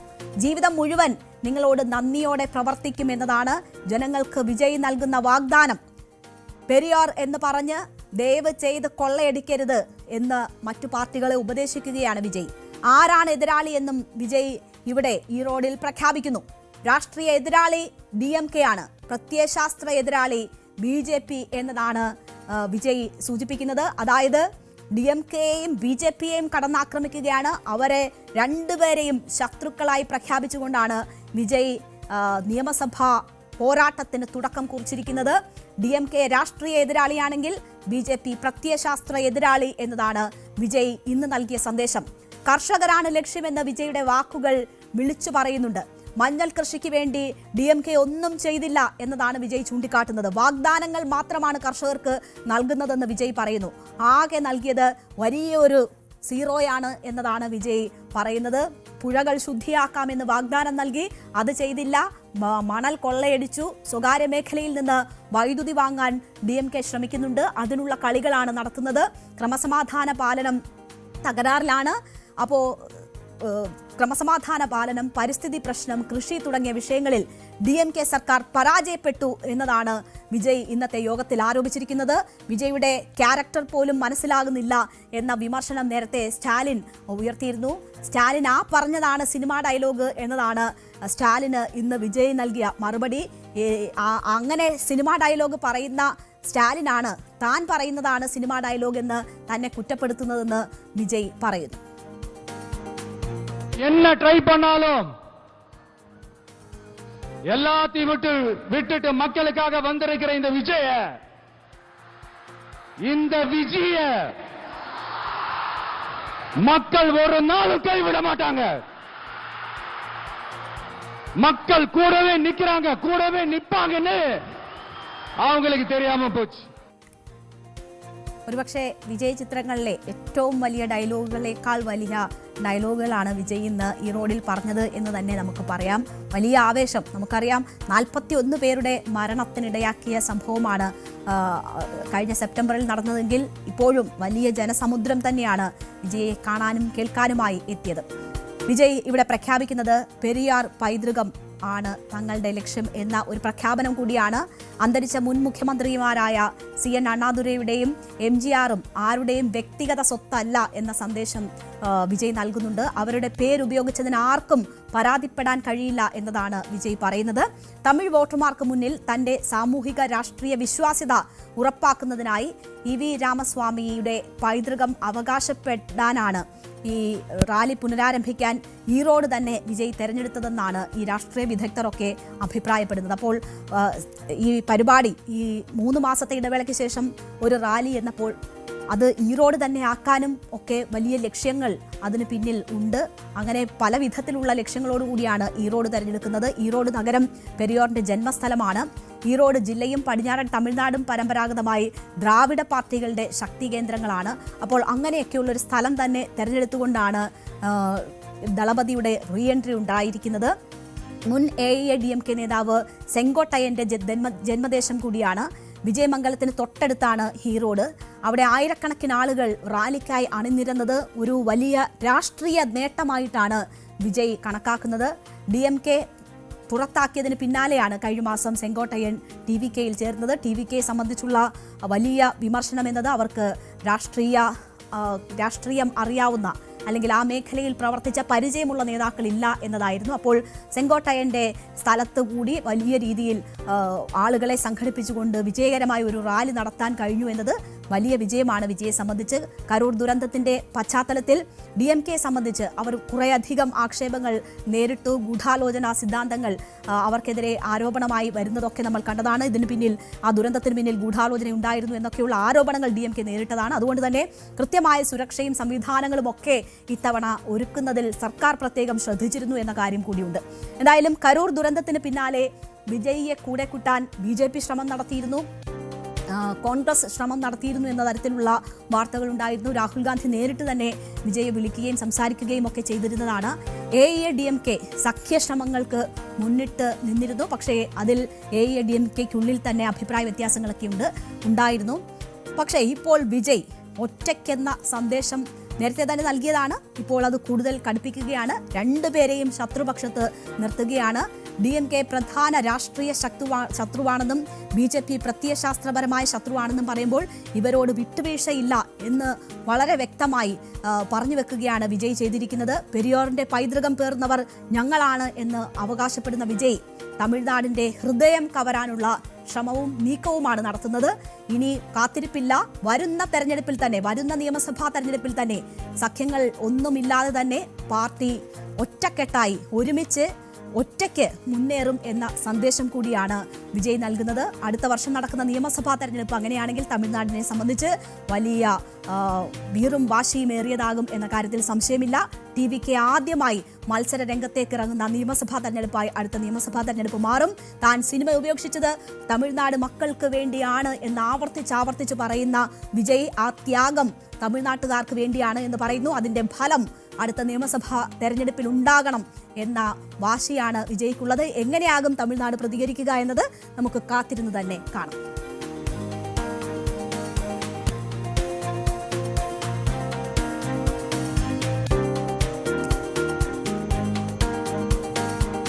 പ്രധാനമന്ത്രി നരേന്ദ്രമോദിയുടെ ഒമാൻ സന്ദർശനം തുടരുകയാണ്. സാമ്പത്തിക സഹകരണ കരാറിൽ ഒപ്പിട്ടിരിക്കുന്നു എന്നതാണ് ഏറ്റവും വലിയ പ്രത്യേകത, നേട്ടം. ഇരു രാജ്യങ്ങൾക്കുമിടയിൽ ഉത്പന്നങ്ങൾക്ക് തീരുവ കുറയുകയോ ഇല്ലാതാവുകയോ ഒക്കെ ചെയ്യുന്ന വലിയ സാഹചര്യമാണ് ഇതിലൂടെ സൃഷ്ടിക്കപ്പെടാൻ പോകുന്നത്. ഇന്ത്യയും ഒമാനും തമ്മിലുള്ള നയതന്ത്ര ബന്ധത്തിന്റെ 70ാം വാർഷികം ആഘോഷിക്കുന്ന വേളയിലാണ് പ്രധാനമന്ത്രിയുടെ സന്ദർശനം നടന്നത്. ആ സന്ദർശനത്തിന്റെ ഭാഗമായിട്ടാണ് ഇരു രാഷ്ട്രങ്ങൾക്കുമിടയിൽ പ്രധാനപ്പെട്ട കരാറുകൾ ഒപ്പുവയ്ക്കപ്പെട്ടിരിക്കുന്നത്. പ്രധാനമന്ത്രി Narendra Modi Oman convention and exhibition സെന്ററിൽ ഇന്ത്യൻ സമൂഹത്തെ അഭിസംബോധന ചെയ്ത് സംസാരിച്ചു. ഒമാനിൽ എത്തിയ പ്രധാനമന്ത്രി, നമുക്കറിയാം ഒമാനിൽ ഒരുപാട് മലയാളികൾ ഉള്ളതാണ്. മലയാളത്തിൽ സംസാരിച്ച് തുടങ്ങി പ്രധാനമന്ത്രി എന്ന ഒരു പ്രത്യേകത കൂടിയുണ്ട്. ഒമാനിലെ ഇന്ത്യൻ സമൂഹത്തെ അഭിസംബോധന ചെയ്യുമ്പോഴാണ് സുഖമാണോ എന്ന മോദി മലയാളത്തിൽ അവരോട് ചോദിച്ചത്. ധാരാളം മലയാളികൾ സദസ്സിലുണ്ട് എന്ന് പറഞ്ഞ ശേഷമായിരുന്നു പ്രധാനമന്ത്രി മലയാളത്തിൽ സുഖമാണോ എന്ന് അവരോട് ചോദിച്ചത്. മലയാളിയിൽ മാത്രമല്ല, തമിഴ് അറിയുന്ന തമിഴ്നാട്ടുകാരായവരും തെലുങ്കരും കന്നഡ, ഗുജറാത്തി ഭാഷകൾ സംസാരിക്കുന്നവരും എല്ലാം ഇവിടെ ഉണ്ട് എന്ന് പിന്നാലെ പ്രധാനമന്ത്രി പറയുകയും ചെയ്തു. साथियों, मैं मेरे सामने एक मिनी इंडिया देख रहा हूं।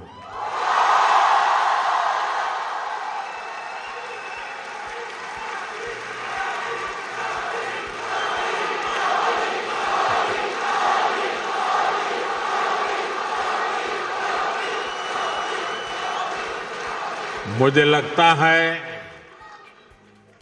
यहां बहुत सारे मलयाली भी हैं।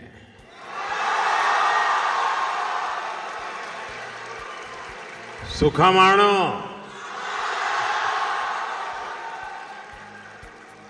और सिर्फ मलयालम नहीं, यहां तमिल, तेलुगु, कन्नड़ा और गुजराती बोलने वाले। അപ്പോൾ ഒമാൻ കൺവെൻഷൻ ആൻഡ് എക്സിബിഷൻ സെന്ററിലെ മദീനത്തുൽ ഇർഫാൻ തിയേറ്റർ മോദിയെ കാണാനായി നിറഞ്ഞ കവിഞ്ഞ ദൃശ്യങ്ങൾ നമുക്ക് കാണാം.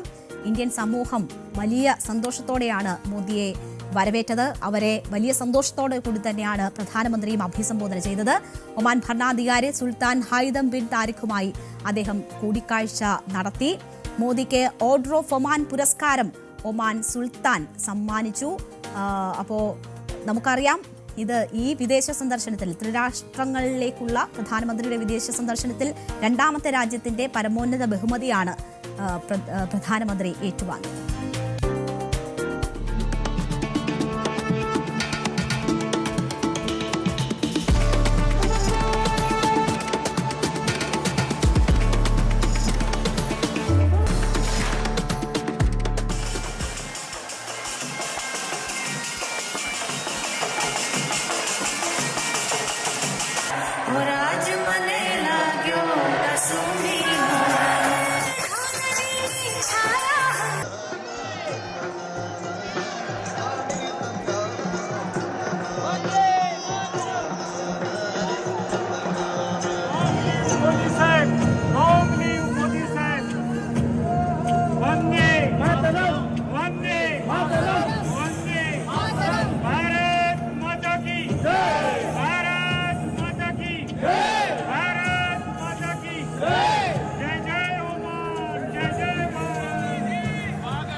എത്ര ഊഷ്മളമായ സ്വീകരണമാണ് പ്രധാനമന്ത്രിക്ക് അവിടെ ലഭിച്ചതെന്ന് ഈ ദൃശ്യങ്ങൾ തന്നെ ലോകത്തോട് വിളിച്ചു പറയും. നമുക്കറിയാം, കഴിഞ്ഞ ദിവസം എത്യോപ്യ സന്ദർശിക്കവേ പ്രധാനമന്ത്രിക്ക് എത്യോപ്യ അവരുടെ പരമോന്നത ബഹുമതിയായ great honour Nishan of Ethiopia സമ്മാനിക്കുകയുണ്ടായി. 140 കോടി ഇന്ത്യക്കാർക്കും ആ പുരസ്കാരം സമർപ്പിക്കുന്നു എന്നതാണ് പ്രധാനമന്ത്രി അപ്പോൾ പറഞ്ഞത്.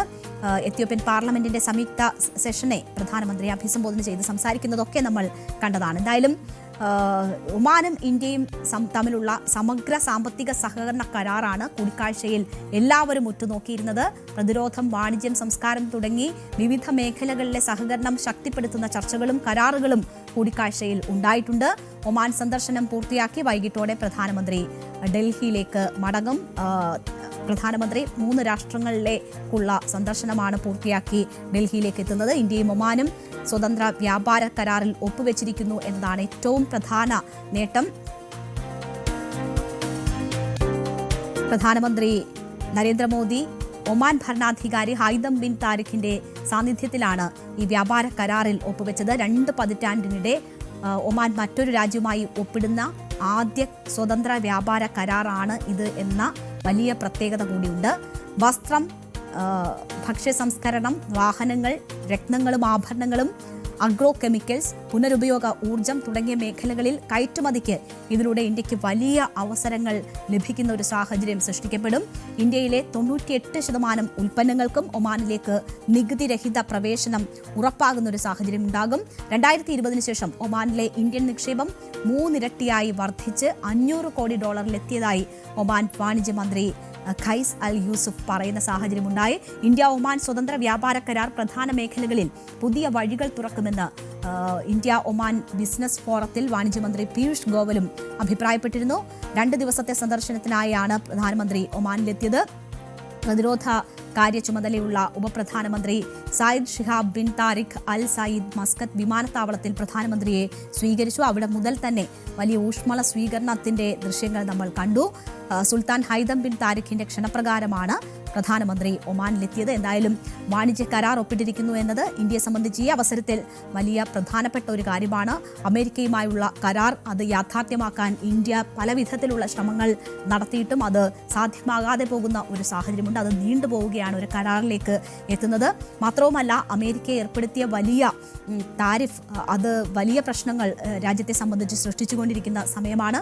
സാമ്പത്തിക മേഖലയിൽ വലിയ തിരിച്ചടികൾ ഉണ്ടാക്കുന്ന സമയമാണ്. അവിടെയാണ് ഒമാനുമായി ഒരു വാണിജ്യ കരാർ ഉണ്ടാക്കാൻ കഴിഞ്ഞിരിക്കുന്നു എന്നത് വലിയ സാധ്യതയായി ഇന്ത്യക്ക് മുന്നിൽ നിൽക്കുന്നത്. ഇതിനോടകം തന്നെ അമേരിക്കയുമായി വാണിജ്യ കരാർ സാധ്യമല്ലാതിരിക്കുന്ന ഈ ഘട്ടത്തിൽ തന്നെ ഇന്ത്യ മറ്റ് രാഷ്ട്രങ്ങളുമായുള്ള ബദൽ ചർച്ചകൾ നടത്തുകയും കരാറുകളിൽ ഏർപ്പെടുകയും ചെയ്യുന്നത് മറ്റ് സാധ്യതകൾ തേടുന്നതിന്റെ ഭാഗമായിട്ടാണ്. അവിടെ ഒമാനുമായി ഒരു കരാർ ഏർപ്പെടുന്നു എന്നത് ഇന്ത്യയെ സംബന്ധിച്ച് വളരെ പ്രധാനപ്പെട്ടതാണ്. നമുക്ക് ഫോക്കസ് നമ്പർ 5 എത്താം. അതിനു മുൻപ് ചെറിയൊരു ഇടവേള.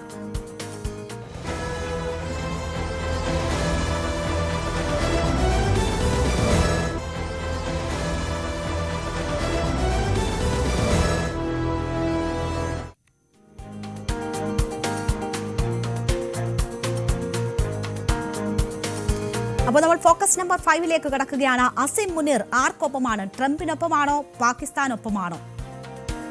ഗാസയിലേക്ക് പാക് സൈന്യത്തെ അയക്കാനുള്ള US പ്രസിഡന്റ് ഡൊണാൾഡ് ട്രംപിന്റെ പ്രേരണ പാക് പ്രതിരോധ മേധാവി ഫീൽഡ് മാർഷൽ അസിം മുനീറിനെ വല്ലാത്തൊരു പ്രതിസന്ധിയിലേക്കാണ് ഇപ്പോൾ തള്ളിവിട്ടിരിക്കുന്നത്. ഒരു വശത്ത് ട്രംപിനെ ചൊടിപ്പിക്കാൻ പറ്റാത്ത ഒരവസ്ഥ അസിം മുനീറിനെ സംബന്ധിച്ചുണ്ട്. മറുവശത്ത് പാക് ജനതയെ പ്രകോപിപ്പിക്കാനും പാടില്ല എന്നതാണ് അവസ്ഥ. ഏതാണ്ട് ചെകുത്താനും കടലിനും ഇടയിൽപ്പെട്ട അവസ്ഥയാണ് അസിം മുനീറിന് ഇപ്പോഴെന്ന് പറയാം. ഗസയിലേക്ക് സൈന്യത്തെ അയച്ചാൽ പാകിസ്ഥാനിൽ ആഭ്യന്തര പ്രതിഷേധത്തിന് അത് ഇടവയ്ക്കും. ഈ ആവശ്യം നിരാകരിക്കുകയാണെങ്കിൽ അത് ട്രംപിനെ ചൊടിപ്പിക്കും. ട്രംപിന് മസ്കിനോടുള്ള ഫ്രണ്ട്ഷിപ്പ് പോലും നിർത്തുന്നതിന് പുനരാലോചന വേണ്ടി വരാത്ത മനുഷ്യനാണ്. അതുകൊണ്ട് തന്നെ ട്രംപിനെ പ്രകോപിപ്പിച്ചാൽ പിടിച്ചു നിൽക്കാനാകില്ല എന്നത് അസിം മുനീറിന് അറിയാം. ഇത് കാരണം അസിം മുനീർ ആർക്കൊപ്പം നിൽക്കും എന്നത് എല്ലാവരും ഉറ്റുനോക്കുകയാണ്. വലിയ അനിശ്ചിതത്വത്തിൽ ആയിരിക്കുന്ന ഒരു സാഹചര്യമാണ് അസിം മുനീറിനെ സംബന്ധിച്ചുള്ളത്. ഹമാസിനെ തളയ്ക്കാനാണ് മുസ്ലിം രാജ്യങ്ങളിലെ സേനയെ ഗാസയിലേക്ക് അയക്കാൻ അമേരിക്ക നിർദ്ദേശിച്ചിരിക്കുന്നു എന്ന് പറഞ്ഞാൽ ട്രംപ് നിർദ്ദേശിച്ചിരിക്കുന്നു. ഗാസ സമാധാന കരാറിൽ ഏറ്റവും കൂടുതൽ ആശങ്കകൾ നിലനിൽക്കുന്ന ഘട്ടമാണ് 2ഉം 3ഉം ഘട്ടങ്ങൾ. ഹമാസിനെ പൂർണ്ണമായും നിരായുധീകരിക്കുകയും മേഖലയിൽ പുതിയൊരു ഭരണകൂടത്തിനെ സ്ഥാപിക്കുകയും ചെയ്യുകയാണ് ഇതിന്റെ പ്രധാനപ്പെട്ട ലക്ഷ്യങ്ങൾ. ഹമാസ് ഇതുവരെ ഈ വ്യവസ്ഥകളൊന്നും തന്നെ അംഗീകരിച്ചിട്ടില്ല എന്നൊരു സാഹചര്യമുണ്ട്. ഈ കരാറിലെ തന്നെ ഏറ്റവും പ്രധാനപ്പെട്ട ഏറ്റവും കൺഫ്യൂസിംഗ് ആയിട്ടുള്ള ഏടാണ് ഈ നിരായുധീകരണവും ഒപ്പം തന്നെ ഗാസ പുനർനിർമ്മാണം എന്നതും. അപ്പോൾ ആ സാഹചര്യങ്ങൾ നിലനിൽക്കെയാണ് ട്രംപിന്റെ ഭാഗത്ത് നിന്ന് ഇത്തരമൊരു നീക്കം ഉണ്ടാകുന്നത്. വെടിനിർത്തൽ നിലവിൽ വന്ന് 2 മാസം പിന്നിടുന്നുണ്ട്. പക്ഷേ സംഘർഷം പൂർണ്ണതോതിൽ ഒഴിവാക്കാനായിട്ടുണ്ടോ എന്ന് ചോദിച്ചാൽ ഇല്ല എന്നതാണ് ഗാസയിലെ യാഥാർത്ഥ്യം. അത് അമേരിക്കയെ സംബന്ധിച്ച് വലിയ തലവേദന സൃഷ്ടിക്കുകയാണ്.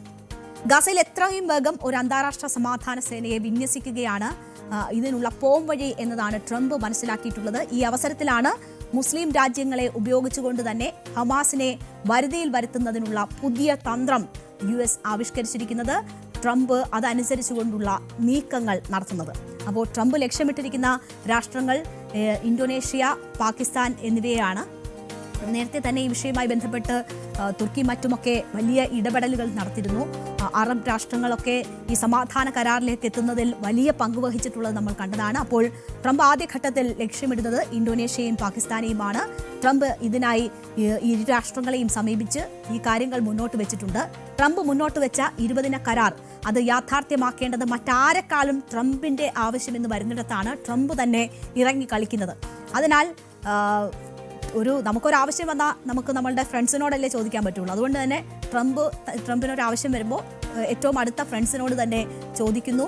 പാകിസ്ഥാനോട് ഈ ആവശ്യം ഓൾറെഡി ട്രംപ് അറിയിച്ചിട്ടുണ്ട്. അസിം മുനീർ ട്രംപിന്റെ അടുത്ത ഫ്രണ്ടാണ്.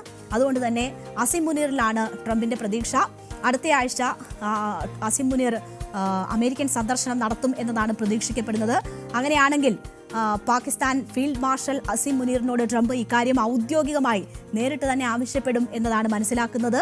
ഈ അവസരത്തിൽ ഗാസയിൽ പാകിസ്ഥാൻ സൈന്യത്തെ വിന്യസിക്കാനുള്ള കരാറിൽ ഒപ്പിടാനുള്ള സാഹചര്യമുണ്ട് എന്നതാണ് പൊതുവെ പ്രതീക്ഷിക്കപ്പെടുന്നത്. പക്ഷേ ഇതിൽ പ്രശ്നം എന്ന് പറയുന്നത് പാകിസ്ഥാനിൽ ഇതിനെതിരെ വലിയ പ്രതിഷേധം ഉയർന്നിരിക്കുന്നു എന്നതാണ്.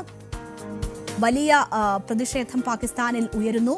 പാകിസ്ഥാനിലെ തീവ്ര മതവാദികൾ ഇതിനെ ശക്തിയുക്തം എതിർത്തുകൊണ്ട് രംഗത്ത് വരുന്നു. മുസ്ലിങ്ങളുടെ താൽപര്യം സംരക്ഷിക്കുന്ന നേതാവെന്ന നിലയിൽ സ്വീകാര്യത ലഭിച്ചിരുന്ന അല്ലെങ്കിൽ അങ്ങനെ സ്വീകാര്യത ഉണ്ടാക്കിയെടുത്തിരുന്ന വ്യക്തിയാണ് അസീം മുനീർ. ആ അസീം മുനീർ ഇത് ചതിയാണ് ഇപ്പോൾ ജനങ്ങളോട് ചെയ്യുന്നതെന്നതാണ് വ്യാപകമായി പാകിസ്ഥാനിൽ ഉയരുന്ന വികാരവും പ്രതിഷേധവും എന്നത്. പാകിസ്ഥാനിലെ തീവ്ര മതവാദികൾ ഹമാസിനെ നിരായുധീകരിക്കാൻ സ്വന്തം സൈന്യത്തെ വിട്ടുകൊടുക്കുന്നതിനെ വലിയ ശക്തമായ രീതിയിൽ തന്നെ എതിർക്കുകയാണ്. മുസ്ലിങ്ങളുടെ താൽപര്യങ്ങൾ സംരക്ഷിക്കുന്ന നേതാവെന്ന നിലയിൽ പേരുകേട്ട അസീം മുനീറിന്റെ രാഷ്ട്രീയ ഭാവിക്ക് തന്നെ വലിയ രീതിയിലുള്ള തിരിച്ചടിയാകുന്ന നീക്കങ്ങളും പ്രതിഷേധവുമാണ് പാകിസ്ഥാനിൽ നടന്നുകൊണ്ടിരിക്കുന്നത്. അപ്പോൾ യുഎസിന്റെ നീക്കം അക്ഷരാർത്ഥത്തിൽ അസീം മുനീറിനെയാണ് ഇപ്പോൾ പ്രതിസന്ധിയിലാക്കിയിരിക്കുന്നത്. എന്താണ് ട്രംപ് അസീം മുനീർ ബന്ധം എന്നത് പരിശോധിച്ചാൽ വൈറ്റ് ഹൗസിൽ ട്രംപ് അസീം മുനീറിനെ വിളിച്ച് ഭക്ഷണം കഴിച്ചത് വലിയ ചർച്ചയായതാണ് ലോകത്താകമാനം, അല്ലേ? ഒരു സൈനിക നേതാവിനൊപ്പം ഒരു അമേരിക്കൻ പ്രസിഡന്റ് ആ രീതിയിൽ ഭക്ഷണം കഴിച്ച കാഴ്ച എന്ന് പറയുന്നത് ലോകത്തിന് തന്നെ അത്ഭുതമായിരുന്നു. മുതിർന്ന സിവിലിയൻ ഉദ്യോഗസ്ഥരില്ലാതെ ഒരു US പ്രസിഡന്റും പാകിസ്ഥാൻ സൈനിക മേധാവിയും തമ്മിലുള്ള ആദ്യത്തെ കൂടിക്കാഴ്ചയായിരുന്നു ഇത്. ഈജിപ്തിലെ ഷറം അൽ ഷെയ്ഖ് സമാധാന ഉച്ചകോടിയിൽ പാക് പ്രധാനമന്ത്രിയെ വില കുറച്ച് കാണിച്ചുകൊണ്ട് American president Donald Trump Asim മുനീറിനെ പുകഴ്ത്തിയത് നമ്മൾ കണ്ടതാണ്. പാക് പ്രധാനമന്ത്രി ഷഹബാസ് ഷെരീഫിനേക്കാൾ പാകിസ്ഥാന്റെ സൈനിക മേധാവിയും ഫീൽഡ് മാർഷലുമായ അസീം മുനീറിനെയാണ് ട്രംപ് അന്ന് പ്രാധാന്യത്തോടെ എടുത്തു കാട്ടിയത്. ഉച്ചകോടിയിൽ പങ്കെടുക്കാത്ത അസീം മുനീറിന് തന്നെക്കാൾ പ്രാധാന്യം നൽകിയ ട്രംപിന്റെ വാക്കുകൾ പാക് പ്രധാനമന്ത്രിയിൽ ഉണ്ടാക്കുന്ന അസ്വസ്ഥത ലോകം കണ്ടതാണ്. അങ്ങനെ എപ്പോഴും പുകഴ്ത്തലും ചേർത്ത് നിർത്തലും ഒക്കെ അസീം മുനീറിന്റെ കാര്യത്തിൽ ട്രംപിന്റെ ഭാഗത്തു നിന്നും ഉണ്ടായിട്ടുണ്ട്. പ്രിയപ്പെട്ട ഫീൽഡ് മാർഷൽ എന്നും വലിയ യോദ്ധാവെന്നും ഒക്കെ വിളിച്ചാണ് ട്രംപ് പുകഴ്ത്തിയിട്ടുള്ളത് അസീം മുനീറിനെ. അടുത്ത് നടത്തുന്ന കൂടിക്കാഴ്ചയും പുകഴ്ത്തലും ഒക്കെ വലിയ വിവാദവും ആയിട്ടുണ്ട്. മറ്റൊന്ന്, അപൂർവ ഭൗമധാതുക്കൾ US പ്രസിഡന്റ് ഡൊണാൾഡ് ട്രംപിന് സമ്മാനമായി നൽകിയ സൈനിക മേധാവിയുടെ ചിത്രങ്ങളായിരുന്നു. ഒരു സൂട്ട് കേസിൽ പാകിസ്ഥാന്റെ ധാതുക്കൾ കൊണ്ടുവന്ന് ട്രംപിന് മുന്നിൽ കാഴ്ചവെച്ച അസീം മുനീർ ആ രീതിയിൽ വലിയ വിമർശനം നേരിട്ടതാണ്. പാകിസ്ഥാൻ സെനറ്റിൽ തന്നെ ഐമൽ വലി ഖാൻ സൈനിക മേധാവിയുടെ പ്രവൃത്തിയെ കുറ്റപ്പെടുത്തിക്കൊണ്ട് രംഗത്ത് വരുന്നത് കണ്ടതാണ്. വിലയേറിയ കച്ചവട വസ്തുക്കൾ ഉപഭോക്താവിന് മുന്നിൽ പ്രദർശിപ്പിക്കുന്ന കച്ചവടക്കാരന്റെ മനോഭാവമാണ് എന്നൊക്കെ പറഞ്ഞുകൊണ്ടാണ് അന്ന് അസീം മുനീറിനെതിരെ വലിയ രീതിയിലുള്ള വിമർശനം പാകിസ്ഥാനിൽ ഉൾപ്പെടെ ഉണ്ടായത്. അപ്പോൾ ട്രംപ് പല വിധത്തിൽ ചേർത്ത് നിർത്തുകയും അഭിനന്ദിക്കുകയും ഒക്കെ ചെയ്ത വ്യക്തിയാണ് അസീം മുനീർ. ഇതാണ് അസീം മുനീർ ട്രംപ് ഇടപാടുകൾ. ആ അവസരത്തിൽ ട്രംപിന്റെ ആവശ്യത്തോട് മുനീർ എങ്ങനെ പ്രതികരിക്കും? ഇപ്പോൾ ട്രംപ് ഒരു ആവശ്യം മുന്നോട്ട് വെക്കുമ്പോൾ അതിനോട് അസീം മുനീർ എങ്ങനെ പ്രതികരിക്കും എന്നതാണ് എല്ലാവരും ഉറ്റുനോക്കുന്നത്. പാകിസ്ഥാനിലെ പ്രതിഷേധത്തിന്റെ പേരിൽ ട്രംപിന്റെ ആവശ്യം മുനീർ കണ്ണുമടച്ച് തള്ളില്ല എന്നതാണ് നമുക്ക് ലഭിക്കുന്ന സൂചനകൾ. ഇന്ത്യയുമായും അഫ്ഗാനിസ്ഥാനുമായും സംഘർഷം നിലനിൽക്കുന്ന സാഹചര്യത്തിൽ US-നെ പിണക്കുന്നത് ബുദ്ധിയാകില്ല എന്നത് പാകിസ്ഥാന്റെ ഭാഗത്ത് നിന്ന് അസീം മുനീർ ചിന്തിക്കുന്നു എന്നുകൂടി അറിയുന്നു. പാകിസ്ഥാനിലെ പരമോന്നത നേതാവായി ഉയർന്നു വരാൻ ആഗ്രഹിക്കുന്ന മുനീറിന് ട്രംപിന്റെ സൗഹൃദം ഏറ്റവും അനിവാര്യമായ ഒന്നാണ്. അതുകൊണ്ട് തന്നെ ആവശ്യത്തിന് വഴങ്ങി ഗാസയിലേക്ക് പാക് സേനയെ അയക്കാനുള്ള സാധ്യതയാണുള്ളത്. പക്ഷേ അങ്ങനെ അയക്കുകയാണെങ്കിൽ അത് അഫ്ഗാനിസ്ഥാനിൽ നിന്നും ബലൂജിലും ഒക്കെ ഉണ്ടാകുന്ന ഭീഷണികളെ വർദ്ധിപ്പിക്കും എന്ന ഒരു സാഹചര്യം ആഭ്യന്തരമായി അസീം മുനീറിനെ സംബന്ധിച്ച് വലിയ തിരിച്ചടി ഉണ്ടാക്കും. ചുരുക്കത്തിൽ എന്ത് ചെയ്താലും തിരിച്ചടി നേരിടേണ്ടി വരുന്ന ഒരു ത്രിശങ്കുവിലാണ് അസീം മുനീർ ഇപ്പോൾ എത്തിപ്പെട്ടിട്ടുള്ളത് എന്നതാണ് നമുക്ക് അറിയാം അല്ലെങ്കിൽ മനസ്സിലാക്കാൻ കഴിയുന്നത്. ഇതിൽ അർഹിക്കാത്തതാണ് അസീം മുനീറിനെ തേടി എത്തിയിട്ടുള്ളത്. അസീം മുനീർ അർഹിക്കുന്നതിനേക്കാൾ കൂടുതൽ പരിഗണനയും മറ്റുമൊക്കെ അസീം മുനീറിന് ലഭിക്കുന്നു എന്നത് വളരെ വ്യക്തമാണ്. അതിന് പകരമായി ചിലത് ഇതുപോലെ ചെയ്തു കൊടുക്കേണ്ടി വരും എന്നതാണ് സാഹചര്യം. അതിനുവേണ്ടിയാണ് ആ കരാറും ബന്ധവും ഒക്കെ ഉണ്ടാക്കപ്പെട്ടിട്ടുള്ളത്. അപ്പോൾ സ്വാഭാവികമായും ട്രംപ് പറയുന്നത് കേൾക്കാനാകും അസീം മുനീർ തയ്യാറെടുക്കുക എന്നറിയുന്നു. എന്തായാലും അടുത്ത ആഴ്ചയായിരിക്കും സന്ദർശനം ഉണ്ടാകുക. എന്താകും സംഭവിക്കുന്നത് എന്നത് കാത്തിരുന്ന് കാണാം. നമുക്ക് സായനയാത്രയിലേക്ക് കടക്കാം.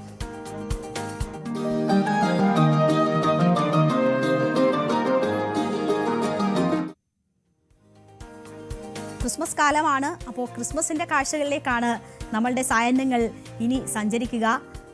നമ്മൾ കട്ടപ്പനയിലേക്ക് പോവുകയാണ്. ക്രിസ്മസിനെ വരവേൽക്കാൻ നക്ഷത്ര ഗാനം ഒരുക്കി കട്ടപ്പന സെന്റ് ജോർജ് ഫൊറാന ദേവാലയത്തിലെ യുവജനങ്ങളുടെ നേതൃത്വത്തിലാണ് നക്ഷത്ര ഗ്രാമം തന്നെ അവിടെ നിർമ്മിച്ചിരിക്കുന്നത്.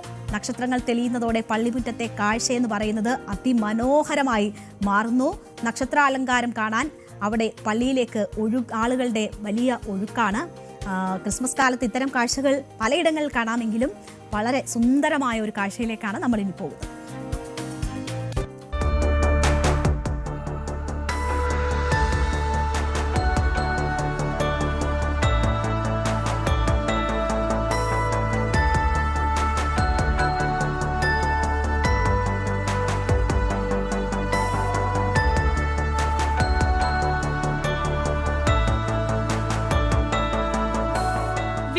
നക്ഷത്രങ്ങൾ ഭൂമിയിലേക്ക് ഇറങ്ങി വന്നതുപോലെ ഒരു കാഴ്ച. ഇത് കാണാൻ മറ്റെങ്ങും പോകണ്ട, കട്ടപ്പന സെയിന്റ് ജോർജ് ഫൊറാന ദേവാലയാങ്കണത്തിലെത്തിയാൽ മതി.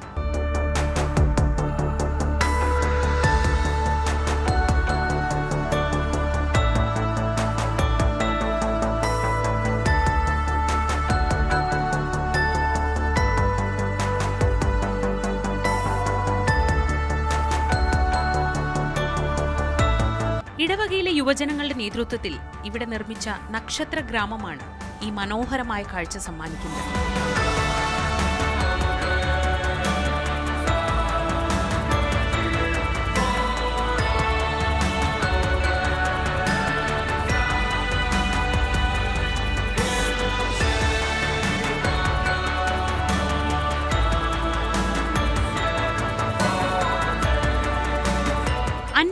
നക്ഷത്രങ്ങളാണ് വിവിധ ഭാഗങ്ങളിലായി സ്ഥാപിച്ചിരിക്കുന്നത്.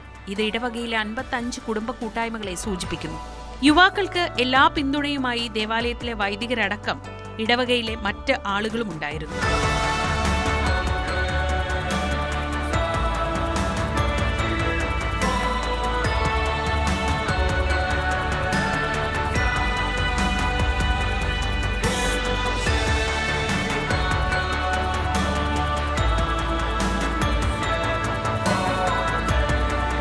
ദേവാലയ അങ്കണത്തിൽ സ്ഥാപിച്ചിരിക്കുന്ന ഈ നക്ഷത്ര ഗ്രാമം നാട്ടിലെ സംസാര വിഷയമായി മാറിക്കഴിഞ്ഞു.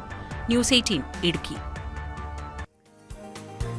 അപ്പോൾ എല്ലാ പള്ളികളോടും ചേർന്ന് അല്ലെങ്കിൽ സംഘടനകളും ഒക്കെ ഈ രീതിയിൽ ക്രിസ്മസിന് സുന്ദരമായ കാഴ്ചകൾ ഒരുക്കുന്നുണ്ട്. കട്ടപ്പന സെന്റ് ജോർജ് ഫൊറാന ദേവാലയത്തിലെ നക്ഷത്ര ഗ്രാമമാണ് നമ്മൾ കണ്ടത്. വൈകുന്നേരം പോയാൽ സന്ധ്യ ആകുന്നതോടുകൂടി നക്ഷത്രങ്ങൾ പ്രകാശിച്ചു തുടങ്ങും. അത് കണ്ട് ആസ്വദിച്ചുകൊണ്ട് വീട്ടിലേക്ക് മടങ്ങിയെത്താൻ കഴിയും. എന്തായാലും ഇനിയും വരും ദിവസങ്ങളിൽ നമുക്ക് ഇതുപോലെയുള്ള ക്രിസ്മസ് കാഴ്ചകൾ കൂടി കാണാം. എല്ലാ പ്രേക്ഷകർക്കും നന്ദി. ഇടവേളയ്ക്ക് ശേഷം ലൈവ് at 6 കാണാം.